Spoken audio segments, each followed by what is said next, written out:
Good morning. My name is Alex Saxon, and I am the worship associate today. Welcome to the Unitarian Universalist Church of the North Hills. Whether you have been with the church a decade or more, or this is your first time visiting, we welcome you.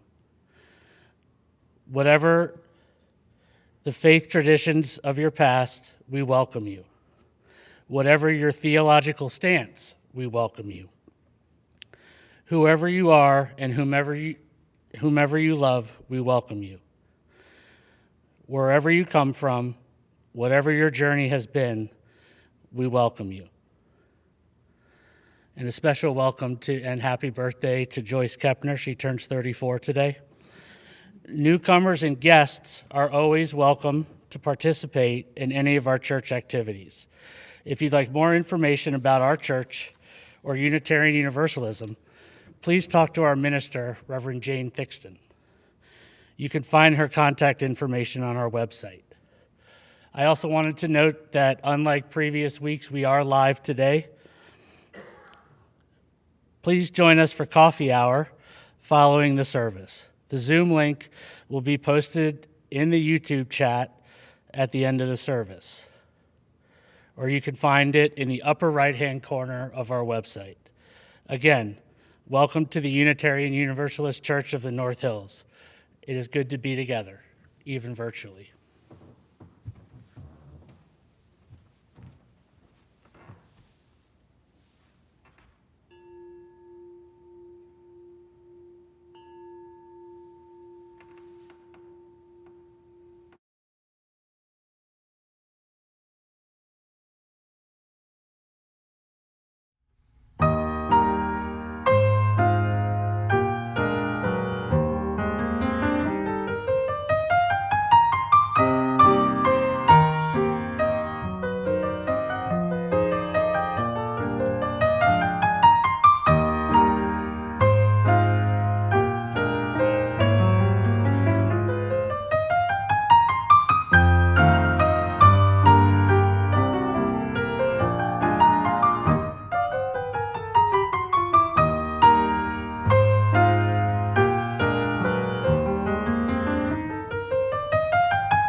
Thank you for that wonderful prelude. So nice when Emily can join us.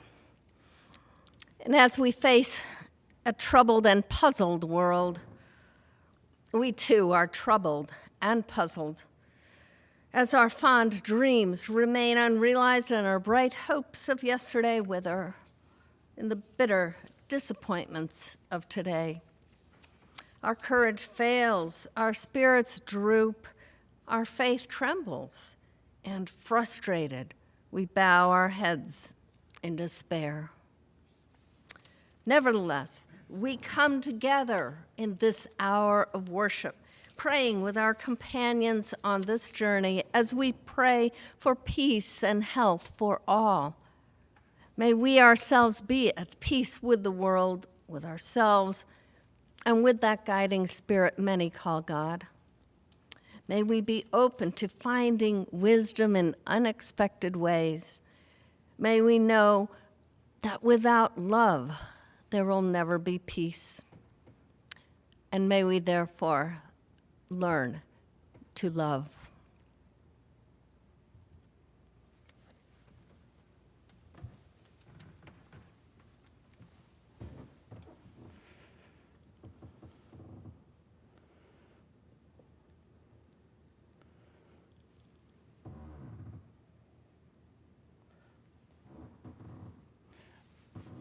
Our chalice lighting today comes from Charles Strauss. When I'm stuck in a day that's gray and lonely, I just stick out my chin and grin and say, tomorrow, tomorrow, I love you tomorrow. You're always a day away. Our opening hymn is number 203. All creatures of the earth and sky. The lyrics will be on your screen.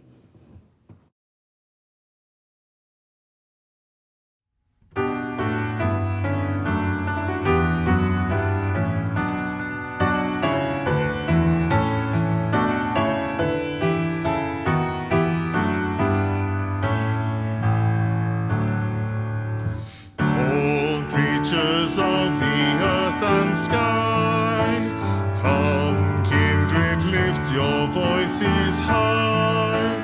Hallelujah, hallelujah. Bright burning sun with golden beam, soft shining moon with silver gleam. Hallelujah, hallelujah, hallelujah, hallelujah, hallelujah.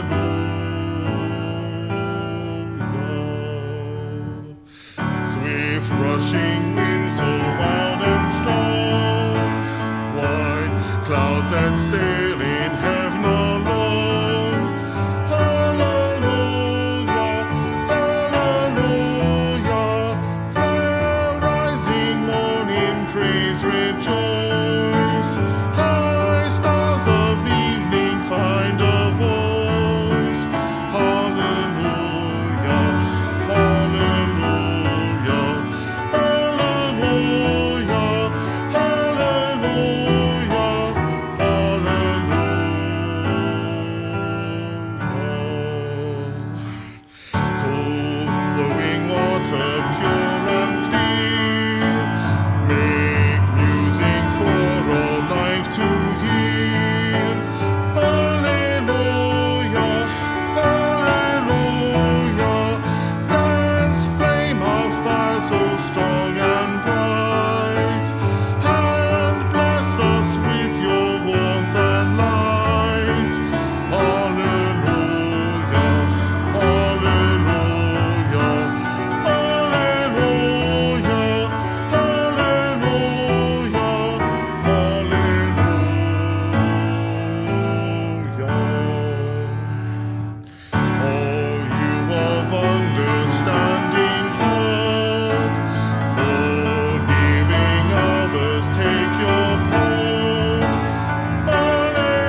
So I want to invite all the kids to come up to your screen and watch, because this is for you. I want to introduce you to a couple of friends of mine. They will introduce themselves to each other. How's that? Hi, I'm Mitzi. My mommy, who they call Reverend Jane, got me when she was a little girl. I joined a big group of stuffed animals, and Mommy and her sister Carol played with us a lot. Hang on. Page turn. They liked playing with us because they could feel the love of us animals when the human world turned scary. What's your name? My name is George. I got to go to the overnight at church and play with all the other animals there. Our mom was already an adult when she got me, so she didn't play with me as much. Oh, I'm sorry. No, it's okay. I don't mind. Hey, did you hear that Mom is going to be talking about our real kitties later in the service? I did. I can't wait to hear it. The real kitties have their own thoughts, and they can move all on their own without, hands. Do you think we could ever be real kitties? Well, have you heard the story of the Velveteen Rabbit? No, tell me. In the story, the toys are talking in the nursery. The skin horse has been there longer than the rabbit. Real isn't how you're made, said the skin horse. It's the thing that happens to you. When a child loves you for a long, long, long time, not just to play with, but really loves you, then you become real. Does it happen all at once, like being wound up? The rabbit asked, or bit by bit? It doesn't happen all at once, said the skin horse. You become. It takes a long time. That's why it doesn't happen often to people who break easily or have sharp edges or have to be carefully kept. Generally, by the time you are real, most of your hair has been loved off and your eyes drop out and you get loose in the joints and very shabby. But these things don't matter at all, because once you are real, you can't be ugly, except to people who don't understand. Oh, real, like Kitty. Yes, like Kitty.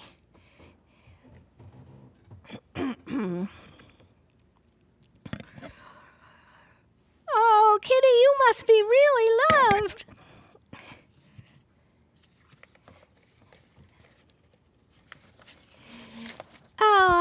We all are, really. And when we're real, we can give love too. Unconditional love. The kind kitties and even barkies are good at. We can love our people no matter what. We don't judge. That's right. And kids out there in your computer screens, we love you. Yes, we do, no matter what you do or what you look like or what you think or feel. You are lovable just as you are. The end.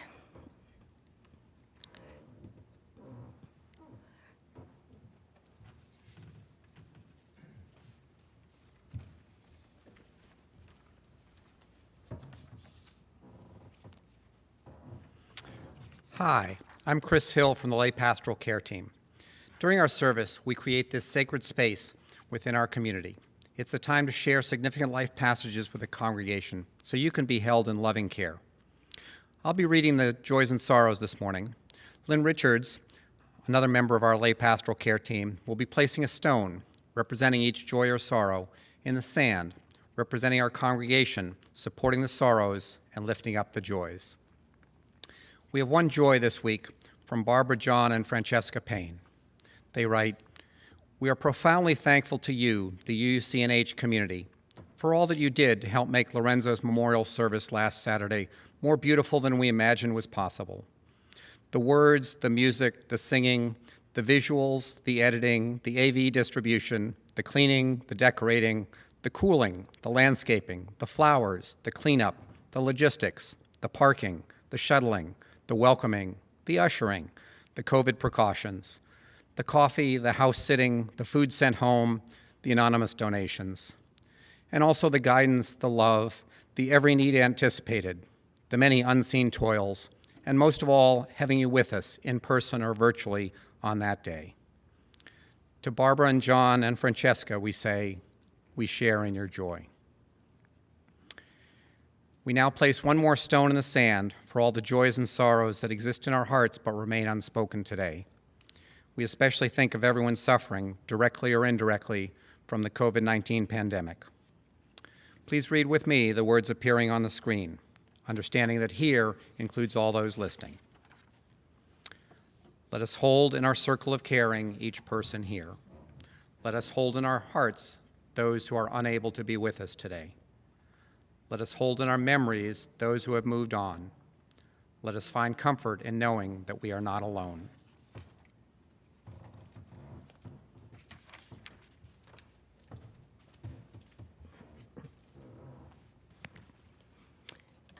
I invite you now to join me in a spirit of prayer or meditation. So please settle in a little more comfortably and just relax. Let all the tension go. Feel your muscles just melting. Feel the chair or the earth supporting you. Close your eyes if you wish. Just relax.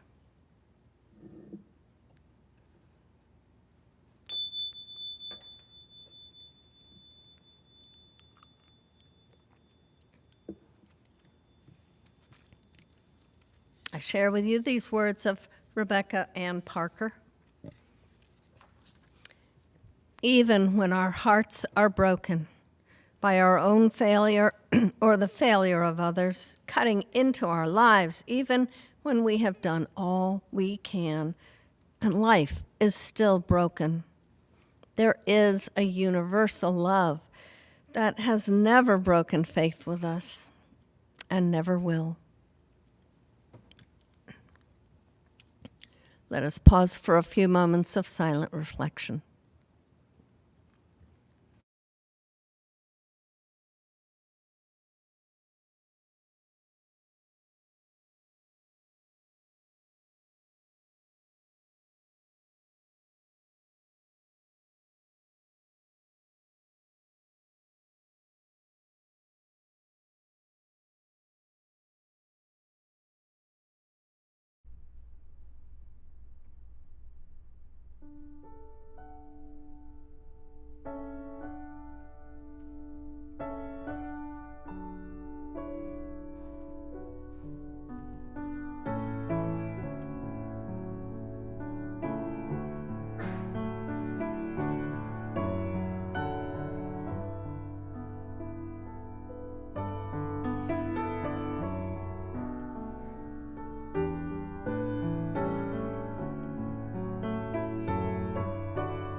We know that our financial contributions to the congregation come from sacrifice and hard work. We are so grateful for this and commit together to ensure the funds we gather collectively do a greater good for ourselves and our world than they could have done alone. The morning offering will be taken by your mailing a check to the church or going to the uucnh.org website, finding the link in the upper right-hand corner that says Donate, and making a contribution equivalent or greater to what you would be putting in the plate or more.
May these gifts in the work of our hands and hearts give power to all we stand for as a community of faith. Now for today's reading. Today's reading is a poem called Cat by Ted Hughes from a website called Poetry by Heart. It was brought to Reverend Jane's attention by her sister, who learned it when the Dean of Canterbury Cathedral shared it during morning prayer. You need your cat when you slump down, all tired and flat, with too much town. With too many lifts, too many floors, too many neon-lit corridors, too many people telling you what you just must do and what you must not. With too much headache, video glow, too many answers you will never know. Then stroke the cat that warms your knee. You'll find her purr is a battery. For into your hands will flow the powers of the beast to ignore these ways of ours. And you'll be refreshed through the cat on your lap with a leopard's yawn and a tiger's nap.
adorable.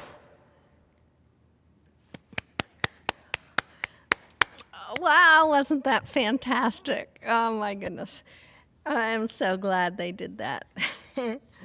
So when I told a friend about the service I was going to be doing, she shared a joke with me. And the joke goes like this: what's the difference between cats and dogs? And the answer: dogs look at people and say, they feed us, they give us shelter, they take care of our every need. They must be gods. And cats look at people and say, they feed us, they give us shelter, they take care of our every need. We must be gods. Indeed. The cats are typically portrayed as aloof, untrainable, uninterested in the attention of humans, and thinking of themselves as God.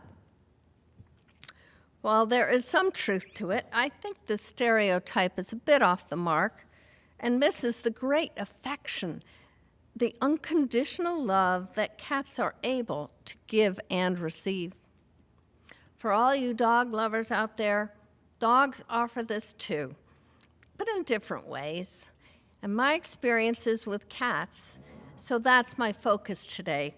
But I hope you will be able to find the parallels and maybe even come to appreciate cats a little more. Cats do offer a unique perspective that we can learn from.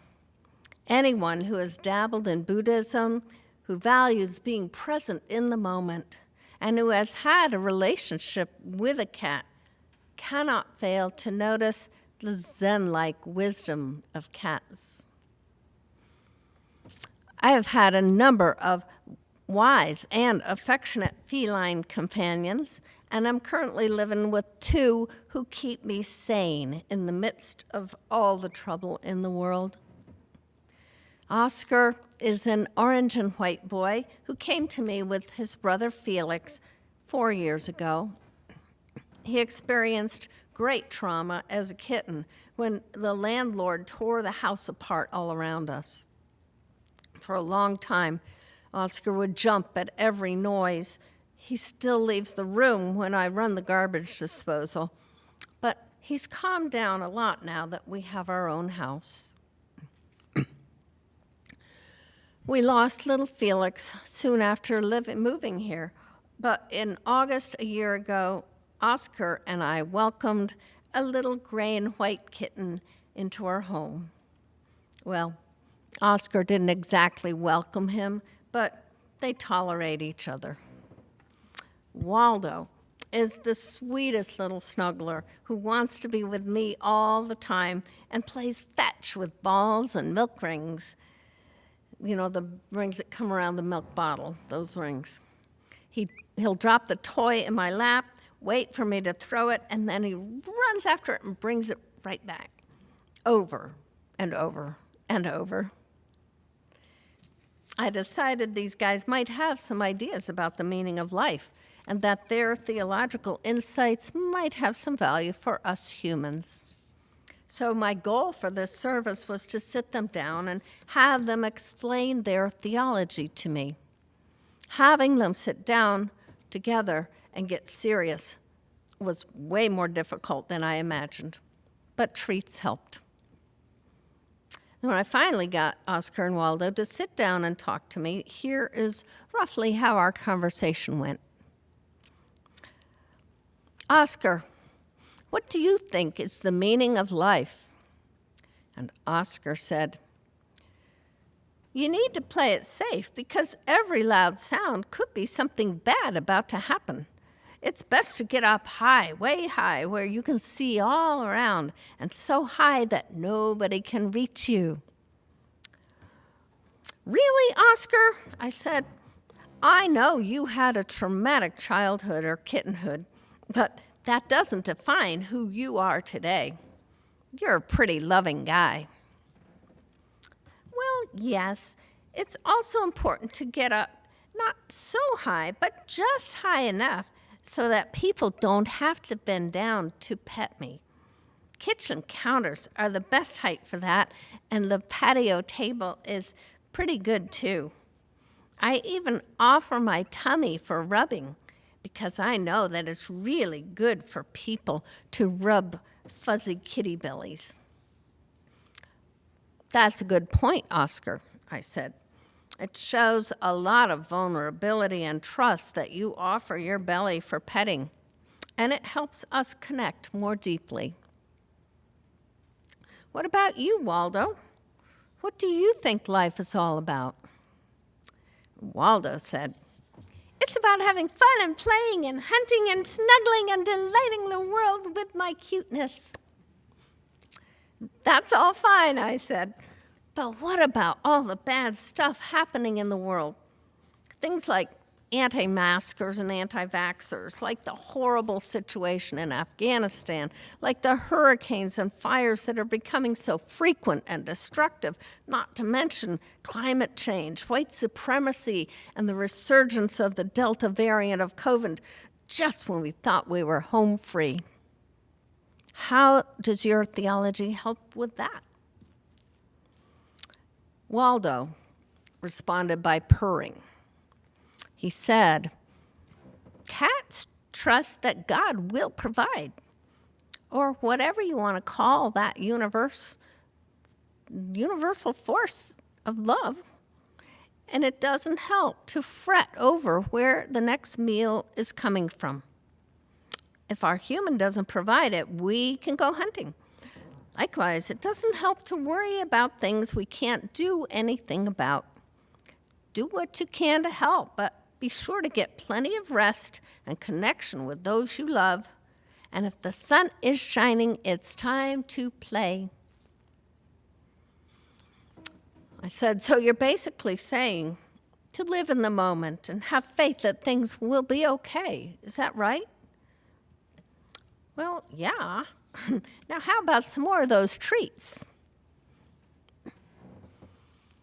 We also sought input from other cats. We heard from Boo Boo Zadnik, who is 16 years old.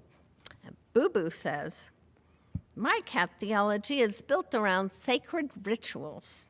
While I enjoy having others worship me, as they should, I find comfort and meaning in the day-to-day rituals I've created in my life. My morning pâté with extra gravy, followed by a good stretch and a pinch of catnip the tiny human places on my throne," which is also referred to as a cat stand. These are just a few. Of course, naps on just the right blanket with just the correct slant of sunlight are a divine experience as well. When I am met with chaos or disruption to my personal space, I tend to lash out with my daggers or retreat from the world until all is made better again. In short, it's the small and familiar daily rituals that bring joy and meaning to my kitty life. Boo Boo Zadnik is pretty wise. And then there's the kitties who share their thoughts on Facebook. I've joined a Facebook group called Clergy with Cats, sometimes called Cats with Clergy. The clergy from all over, mostly the US, Canada, and England. Some are UU, some are Jewish, but most are some variety of Christian. And the cats are as diverse as can be, including exotic breeds, hairless, long-haired, and the good old domestic short hair. And the posts range from hilarious to sad. When Oscar and Waldo asked for their opinions, they offered much wisdom, including the following tidbits. One said, "God made cats of many different colors, and we do not discriminate based on those colors. Gray tabbies and gingers and calicos and tuxedos treat each other as equals. Humans could learn something from us about this." Another said, "Work is good, i.e. hunt for food, but once you have gathered enough to eat, it is better to enjoy other pursuits. Don't work to stockpile more." And Kabuki says, every cat has a special gift that is needed by her family. Besides love, my gift is hunting for mice and bugs. I eat my breakfast and I go hunting. I get a snack or a nap and go back to my job. I'm also good at knowing when my humans need my company and will curl up near them. Little Stevie says, life is short, so go ahead and eat the stick of butter. And Sorrel says, the world can be scary and sad, but if you know you are loved, you'll get through. Maggie the Manxie here. I always tell my humam to take time to rest in God's love. I recommend frequent naps. Moses and Jeff here. Bring lots of gifts through the cat flap, and don't panic when the lady humama screams. Hermione wants to add that even when life seems really awful and you're alone and outdoors and so cold your ear literally freezes off, maybe God has someone in mind who wants to love you and look after you and give you a good home. And so even when it's hard to trust that, maybe you should. And Charlie says, enjoy the beauty of creation, sunshine, the animals that have their lives quite separate from ours. It's a gift for us to gaze upon and to take good care of. Everyone needs love. That's why cats, most of them anyway, spend time cuddling their humans or other cats and dogs in the household. Rita believes in coming running when the human is upset and offers purrs and insists on sitting in laps. And she is a big girl, so she can really hold you down and ground you. Her Royal Highness Princess Strozzi Daniel, a.k.a. Strozzi, says that you need to show your humans a lot of love and cut them some slack because they do like to overcomplicate things and it makes their brains hurt. So keep it simple, everything in moderation. Eat what you need, then stop. Sleep long and often. Love your human as they love you, and remember that all cats were created equal.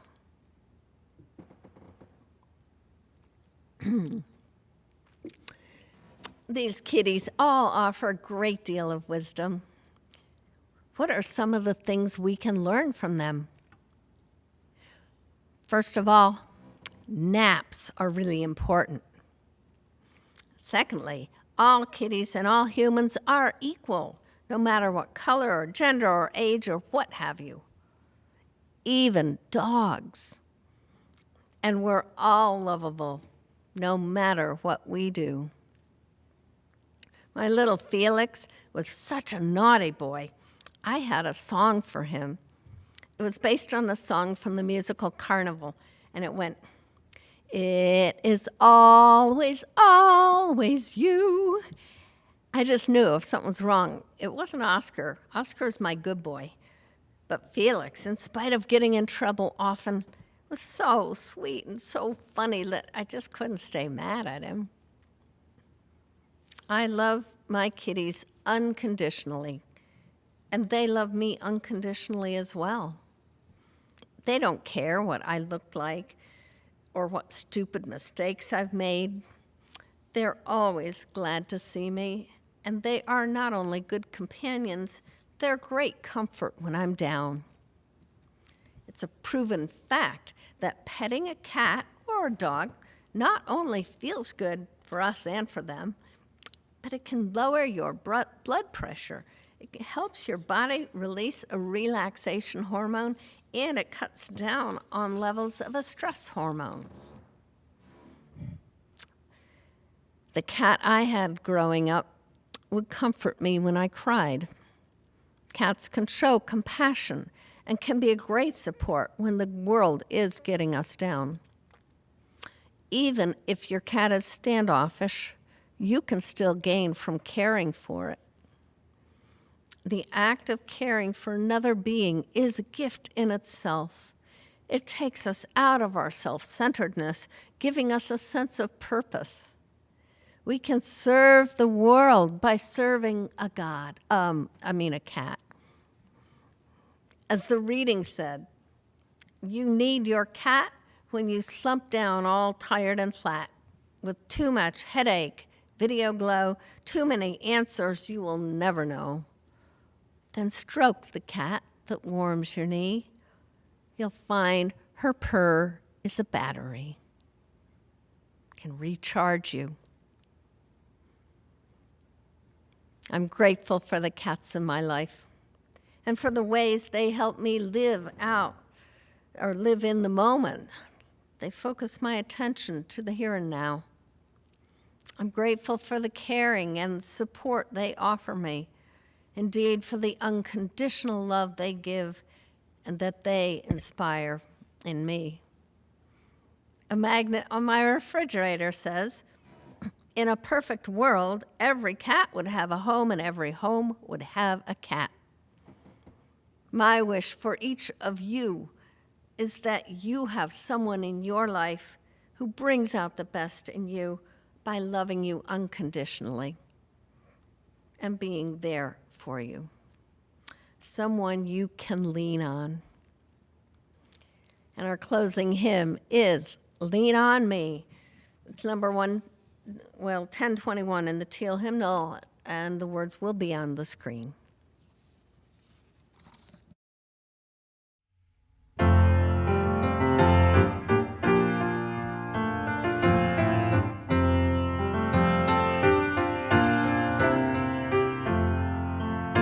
Sometimes in our lives, we all have pain, we all have sorrow, but if we are wise, we know that there's always tomorrow. Lean on me when you're not strong, and I'll be your friend. I'll help you carry on, for it won't be long till I'm gonna need somebody to lean on. Please swallow your pride if I buy things you need to borrow, for no one can fill those of your needs that you won't let show. Lean on me when you're not strong, and I'll be your friend. I'll help you carry on, for it won't be long till I'm gonna need somebody to lean on.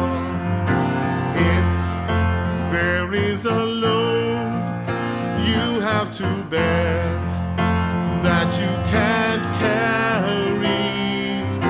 I'm right up the road, I'll share your load if you just call me.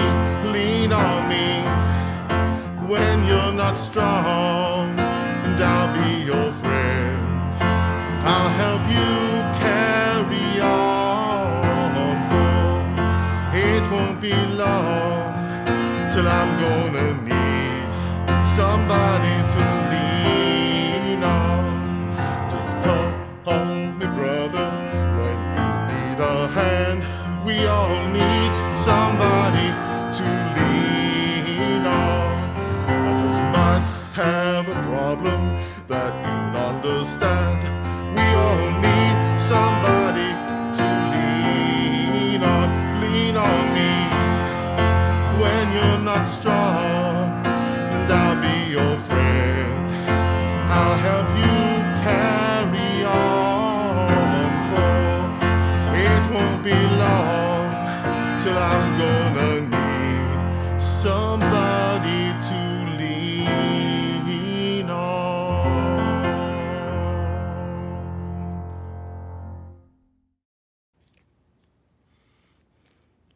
In the end, it won't matter how much we have, but how generously we have given. It won't matter how much we know, but rather how well we live. And it won't matter how much we believe, but how deeply we love. Words of John C. Morgan.